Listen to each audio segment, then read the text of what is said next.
I just don't think a lot of people understand what a co-op is. So it's hard to invest in something you don't really understand, which is actually a quite big thing for us over the years, is like, should we really be a co-op? Because there's quite a lot of funding we can't access because we're a cooperative.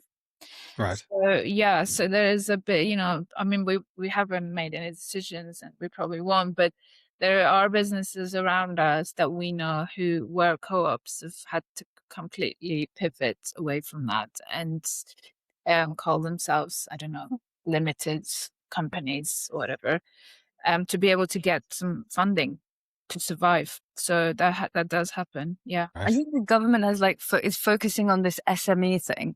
Mm. I think like co-ops, people don't know about co-ops, and now they've started all these different types of businesses, like community interest companies, there's charities, there's social enterprises. Those are more familiar to the general public than what a co-op is, or a worker-owned co-op. So I kind of get why, if there's council funding available or like government funding available, we kind of have to fit into this like SME mold.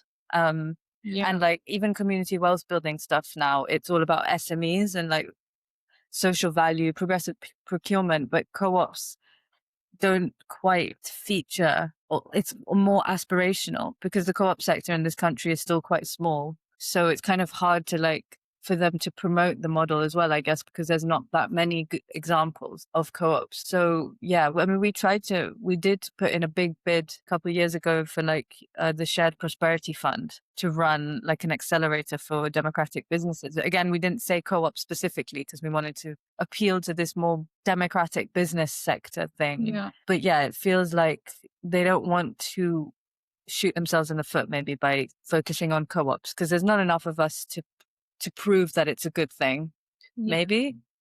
And we've got all these other business types now which allegedly are as impactful or can at least fill up a social value framework the same way we can, Yeah. It's a bit surface level, I think. Yeah, and actually Islington Council is one of the few councils I think who kind of were wanting to understand co-ops and co-op models and supportive of us, because when we meet people who are based on other boroughs, they often say that councils don't engage with them on that they're anything but just a business, a small business, whatever. They don't really care what they are.